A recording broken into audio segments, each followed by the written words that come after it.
चुनाव लड़ेंगे। राजस्थान में सीकर से मेजर रिटायर्ड सुरेंद्र कुमार पुनिया, वहां से मेजर सुरेंद्र पुनिया राजस्थान सीकर से। राजस्थान में कोटा से अशोक कुमार जैन, जो पार्टी के वहां से नगर पालिका चेयरमैन भी हैं पार्टी की तरफ से, ये चुनाव लड़ेंगे। राजस्थान के कोटा से अशोक कुमार जैन जी। राजस्थान में झुंझुनू से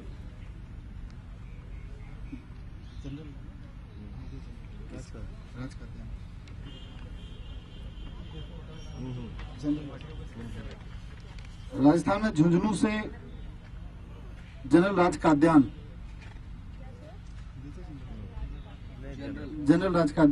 चुनाव लड़ेंगे राजस्थान झुंझुनू से। और उत्तराखंड अल्मोड़ा सीट अभी उत्तराखंड से हम डिसाइड कर रहे हैं। हरीश चंद्र आर्य जो पार्टी के संयोजक हैं, अल्मोड़ा सीट से लड़ेंगे। उत्तराखंड अल्मोड़ा से हरीश आर्य। तो इस तरह से आज पार्टी ने अभी जो 30 नाम डिक्लेयर किए हैं, 30 हो गए। हाँ, तो 30 आउट ऑफ दिस 30 एक दिल्ली से हैं, एक गुजरात से हैं, हरियाणा से 5 हैं, हिमाचल प्रदेश से 1 है, जम्मू कश्मीर से 1 अभी बताएंगे। अच्छा 29 हुए होंगे। हाँ, महाराष्ट्र से 10 हैं, मध्य प्रदेश से 6 हैं, पंजाब से 1 है, 3 जम्मू कश्मीर सॉरी राजस्थान से हैं 3 और उत्तराखंड से 1 है। इसके साथ साथ आज हमारे साथ में, हाँ अभी मैं बता रहा हूँ, जम्मू कश्मीर में बहुत लंबे समय से सूचना के अधिकार की लड़ाई लड़ते रहे और विभिन्न सरकारों के घोटालों को उजागर करते रहे डॉक्टर रजा मुजफ्फर भट्ट हमारे साथ में हैं, पार्टी ज्वाइन कर रहे हैं। डॉक्टर रजा मुजफ्फर भट्ट काफी लंबे समय से सूचना के अधिकार आंदोलन से भी जुड़े रहे हैं और बड़गांव जिले में पहले मेडिकल डॉक्टर थे। हाँ, उसके बाद आरटीआई आंदोलन से जुड़े, फिर देश के तमाम आंदोलन से जुड़ते हुए कश्मीर में विभिन्न राजनीतिक मुद्दों पे भ्रष्टाचार को लेकर युवाओं को काफी इन्होंने एकजुट किया था। और श्रीनगर से डॉक्टर फारूक अब्दुल्ला के खिलाफ वहां से चुनाव लड़ेंगे। तो आज संजय भाई से मैं रिक्वेस्ट करूंगा कि डॉक्टर मुजफ्फर भट्ट को टोपी पहना के पार्टी में शामिल भी करें। और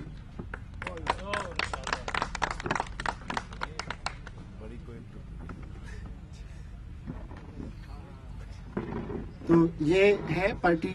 और भी कई सीटों पे अभी काम चल रहा है और विचार करेगी, मतलब जल्दी फिर दूसरी लिस्ट जारी करेगी, तीसरी। हाँ जी सर, बहुत सारे लोगों ने अप्लाई किया था। इन लोगों के सामने जो लोग अप्लाई कर रहे थे, क्या उनकी भी लिस्ट साइट पे डाली जाएगी? कौन कौन लोग इन सीटों पे चुनाव लड़ना चाहते थे और किस ओहदे पे थे या क्या कर रहे थे? क्योंकि पार्टी में बीच में विवाद भी देखा गया, लोग अनशन पे भी बैठे रहे ऑफिस के बाहर में। तो क्या उन लोगों का नाम जारी किया जाए? कहीं से 150 लोगों ने अप्लाई किया, कहीं से 100 लोगों ने अप्लाई किया। और ये ऐसी पार्टी है जो ये कहती है कि हमें लोकसभा या विधानसभा में देश में जो अच्छे लोग हैं वो भेजने हैं। ये जरूरी नहीं है कि पार्टी के कार्यकर्ता ही हों, ये जरूरी नहीं है कि आंदोलनकारी हों, ये जरूरी नहीं है कि हम ही हों, पार्टी के पदाधिकारी हों। तो अब अच्छे लोगों का क्या मतलब है? अच्छे लोग, एक मिनट अभी मानिएगा, अच्छे लोगों का मतलब है कि उनके ऊपर भ्रष्टाचार के कोई आरोप नहीं हो, उनके ऊपर किसी तरह के, मेरे पेपर्स में किसी तरह के अपराध का कोई मामला ना हो, उनके ऊपर उनके चरित्र के ऊपर कोई इस तरह का मामला ना हो।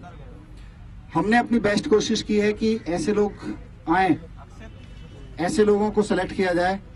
फिर भी हो सकता है कहीं कोई चूक हुई हो। हाँ जी, एक मिनट, हो सकता है फिर भी कोई चूक हुई हो, इसलिए पार्टी ने फैसला किया है। हाँ जी, पार्टी ने फैसला किया है कि ये नाम हम अभी अपनी वेबसाइट पे डालेंगे। पार्टी ने इनको एक तरह से फाइनल किया है, लेकिन पब्लिक स्क्रूटनी में रख रहे हैं अभी इनको, और 5 दिन तक ये नाम पब्लिक स्क्रूटनी में वेबसाइट पे रहेंगे। अगर किसी के पास इनके भ्रष्टाचार के संबंध में, इनके चरित्र के संबंध में या इनके अपराध के किसी रिकॉर्ड के संबंध में कोई ऐसी जानकारी है तो हमारे साथ शेयर करें, क्योंकि हमने अपनी तरफ से बेस्ट कोशिश की है कि इनके बारे में जो भी चीजें पता चल सके। पर कोई भी इंफॉर्मेशन, हालांकि पार्टी पहले से कहती रही है कि दिल्ली विधानसभा चुनाव में हमने एक अनाउंसमेंट की थी और वही अनाउंसमेंट हमारी लोकसभा के लिए भी है कि चुनाव के आखिरी दिन तक भी अगर किसी कैंडिडेट के ऊपर भ्रष्टाचार का कोई इस तरह का संगीन आरोप आएगा या अपराध का या उसके चारित्रिक मसले का, तो उसको हटाया जाएगा, चाहे वो सीट खाली छोड़नी पड़े। दिल्ली में हमने किया भी था। लेकिन अभी कैंडिडेट हमने फाइनल किए हैं अपनी तरफ से, पर पब्लिक की फीडबैक का हम 5 दिन इंतजार करेंगे। हालांकि अपनी तरफ से अभी फाइनल है ये, पर पब्लिक का फीडबैक 5 दिन के लिए हम विंडो ओपन करेंगे वेबसाइट पे, जिसमें किसी को भी कोई फैक्चुअल इंफॉर्मेशन हो कि इसके ऊपर ये मामला था, इस वाले मामले में ये आरोप था, या ये FIR है, ये मुकदमा है, तो हम सबका वेलकम कर रहे हैं। एक मिनट। जो अरविंद केजरीवाल जी का जो 2 तारीख का रैली का कार्यक्रम था कानपुर में, उसमें कुछ संशोधन हुआ है। मैं चाह रहा था कि आप सबको उसकी जानकारी दे दूं। अब वो कार्यक्रम 3 दिवसीय कार्यक्रम हो गया है। 1, 2 और 3 तारीख तक उत्तर प्रदेश में लोकसभा चुनाव के प्रचार के लिए अरविंद केजरीवाल जी रहेंगे। 1 तारीख को गाजियाबाद कौशाम्बी जो कार्यालय है आम आदमी पार्टी का, वहां से यात्रा की शुरुआत होगी, झाड़ू चलाओ बेईमान भगाओ यात्रा। और वो यात्रा गाजियाबाद, बिलखवा, हापुड़, अमरोहा, मुरादाबाद, रामपुर, बरेली, शाहजहांपुर, हरदोई। 1 तारीख को यात्रा हरदोई तक जाएगी। हरदोई में रात्रि विश्राम होगा और दूसरे दिन फिर 2 तारीख को हरदोई से उन्नाव होते हुए कानपुर पहुंचेगी यात्रा। 2 मार्च को कानपुर में झाड़ू चलाओ बेईमान भगाओ रैली का जो विशाल रैली का कार्यक्रम है, उसमें अरविंद केजरीवाल जी और सारे लोग शिरकत करेंगे। 2 मार्च को शाम को ही वहां कानपुर के स्थानीय जो प्रबुद्धजन हैं, व्यापार मंडल के लोग हैं, अलग अलग संगठनों के लोग हैं, उनसे एक मीटिंग करेंगे। और रात्रि विश्राम कानपुर में करके 3 मार्च को फिर दिल्ली के लिए वहां से यात्रा के माध्यम से ही आएंगे।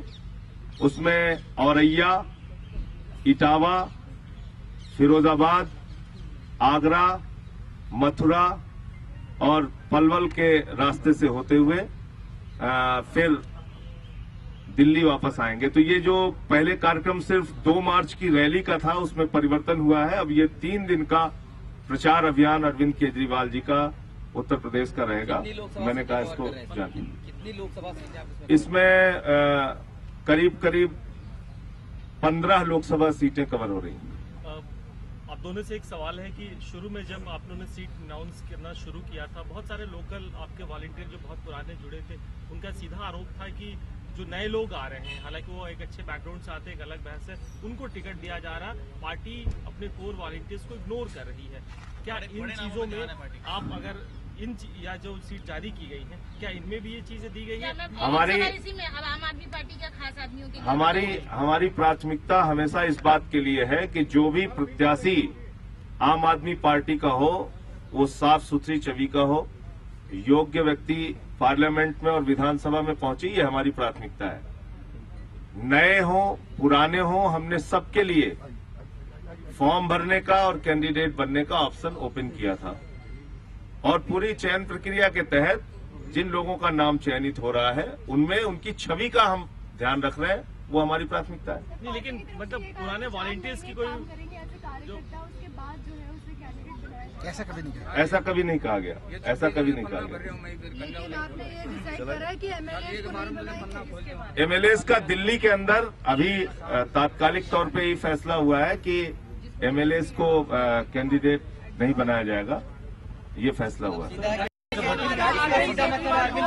अरविंद केजरीवाल के चुनाव लड़ने के बारे में पार्टी विचार करेगी, क्योंकि है तो वो विधायक ना, संजय जी, है तो वो विधायक। मैं ये कह रहा हूं कि उस पर पार्टी विचार करेगी। उनके चुनाव लड़ने न लड़ने के ऊपर पार्टी विचार करेगी। अभी जो फैसला है वो आपकी जानकारी में दे दिया गया।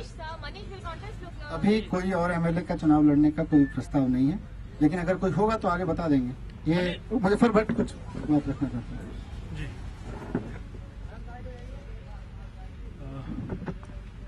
जो मैं इस पार्टी में आया हूं, ये कुछ मुद्दों पे आधारित है। करप्शन तो है ही बहुत बड़ा मुद्दा जम्मू कश्मीर के अंदर। उसके अलावा सबसे बड़ा हमारा मुद्दा जो है करप्शन के साथ साथ वो है national hydro electric power corporation NHPC. मैंने इनसे भी जिक्र किया है और पूरी तरह से मुझे इस पार्टी की तरफ से आश्वासन मिला है कि क्योंकि जो एनएचपीसी के प्रोजेक्ट्स हैं वहां पे जो बिजली मतलब पैदा होती है जम्मू कश्मीर के अंदर, जो वाटर रिसोर्सेज हमारे, चाहे वो दरियाई चिनाब है, चाहे वो मतलब जो हमारा जहलम है या बाकी है, तो वहां से जो बिजली पैदा होती है तो उसका जो है खाली हमको 12% मिलता है, 12% हमको मिलता है उसमें, और 88% जो है नेशनल ग्रिड को जाता है। तो उमर अब्दुल्ला ने अभी रिसेंटली भी जो है he said in the floor of the house कि मैं नाकाम हो चुका हूं कि मैं ये जो है बिजली के प्रोजेक्ट्स वापस कश्मीर को दिला सकूं, जम्मू कश्मीर की जो है स्टेट को दिला सकूं। पूरी तरह से कोई भी पार्टी नाकाम हो चुकी है। इंशाल्लाह जो है हम कोशिश करेंगे, आम आदमी पार्टी कोशिश करेगी कि हम जो है जितने भी एनएचपीसी के प्रोजेक्ट्स हैं वहां पे कोशिश करेंगे कि जम्मू कश्मीर के लोगों को वो वापस मिले, और ये हमारा सबसे बड़ा मुद्दा होगा करप्शन के बाद। भट्ट साहब, जनमत संग्रह, कश्मीर में जनमत संग्रह, इसके अलावा जो कश्मीर को विशेष राज्य का दर्जा है संविधान के तहत उस पे, और मैंने आपको बताया मैं किसी सियासत में देखिए जो मैं चुनाव लड़ रहा हूं, मैं किसी सियासत में उलझना नहीं चाहता हूं। खाली मेरे 3 मुद्दे हैं, एक है करप्शन, एक है एनएचपीसी को खदेड़ना वहां से, तीसरा अनएम्प्लॉयमेंट। और ह्यूमन राइट्स और अनएम्प्लॉयमेंट जो है अगर इश्यू मतलब एड्रेस हो गया, देखिए उसके बाद हर कोई करता है, हर कोई पार्टी, चाहे वो कांग्रेस हो, पीडीपी हो, क्या बोलते हैं नेशनल कॉन्फ्रेंस हो, हमारी जो वहां पे हुर्रियत कॉन्फ्रेंस हो, हर कोई बात करते हैं उस पे बात करने के लिए बहुत लोग हैं। मैं उस सियासत में नहीं आना चाहता हूं, मैं खाली 3 मुद्दों पे लड़ना चाहता हूं।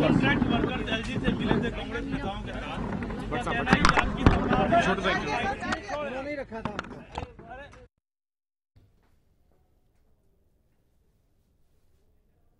तो लोकसभा चुनाव के लिए दूसरी लिस्ट आम आदमी पार्टी की, और आपकी इस दूसरी लिस्ट में कौन कौन से नाम, कहां-कहां से उम्मीदवारी, ये आप देख रहे हैं टीवी स्क्रीन पर। विदिशा से वीएस राजपूत लड़ेंगे, आपकी तरफ से उम्मीदवार हैं। पूर्वी दिल्ली से राजमोहन गांधी को टिकट दिया गया है।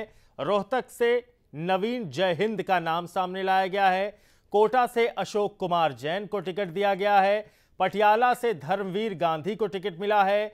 विदिशा से वीएस राजपूत लड़ेंगे। तो ये कुल 30 नामों की घोषणा की गई है आम आदमी पार्टी की तरफ से।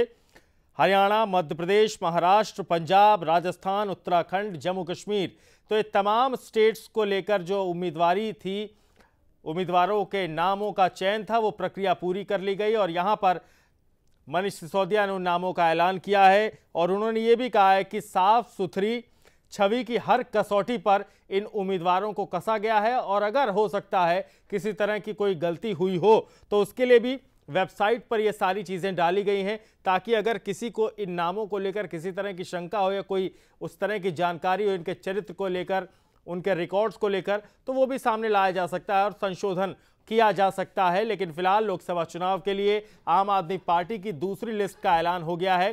कुरुक्षेत्र से बलविंदर कौर को टिकट दिया गया है। अल्मोड़ा से हरीश आर्या हैं जिनको पार्टी का टिकट दिया गया है। सीकर से मेजर सुरेंद्र पुनिया को टिकट दिया गया है, और कोटा से अशोक कुमार जैन आम आदमी पार्टी के उम्मीदवार होंगे। तो ये आपके उम्मीदवारों की दूसरी लिस्ट है लोकसभा को लेकर।